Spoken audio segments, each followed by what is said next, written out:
In his first press conference, Mr. Carney talked a good game about reversing Liberal policies in these areas, but now we have to find out if he was serious.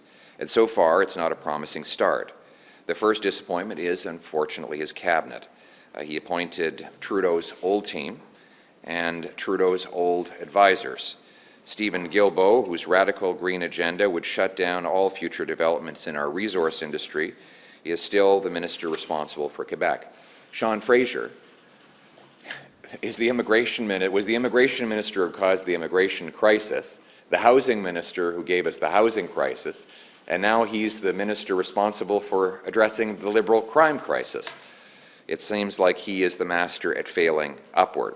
Chrystia Freeland, who as finance minister hiked capital gains tax and carbon taxes and massively grew our debt to the point where we now spend $1 billion a week on interest, stays in the cabinet. Then there's Gary Anadasangari, the new Minister of Public Safety, who said the actual crimes, the actual issues around bail are quite sound, and they are embedded in, codified in law right now, as in to say that there's nothing wrong with the system. Well, in fact, there's everything wrong, as we see from the growing crime wave on our streets.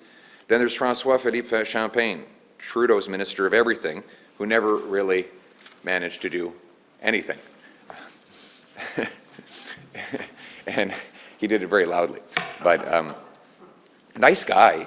I'll give him credit. He's a nice guy. But he was the Minister of Industry, during which we had the worst economic growth of any country in the G7.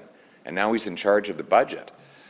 Then there's Joly, LeBlanc, Haidu, Anand. Anand was the president of the Treasury Board, during which time the bureaucracy and the consultant bills blew out of control.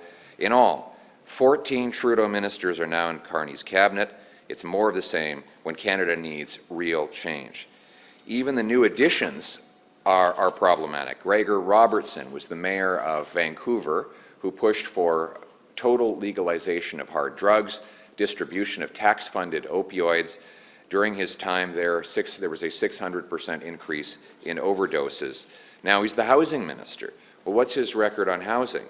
Well, he increased housing taxes in Vancouver by 141%, and the result was that housing costs went up by 149%, more than doubling the costs and giving Vancouver, his city, the most expensive housing prices in all of North America. Now, Mr. Carney puts this gentleman in charge of housing.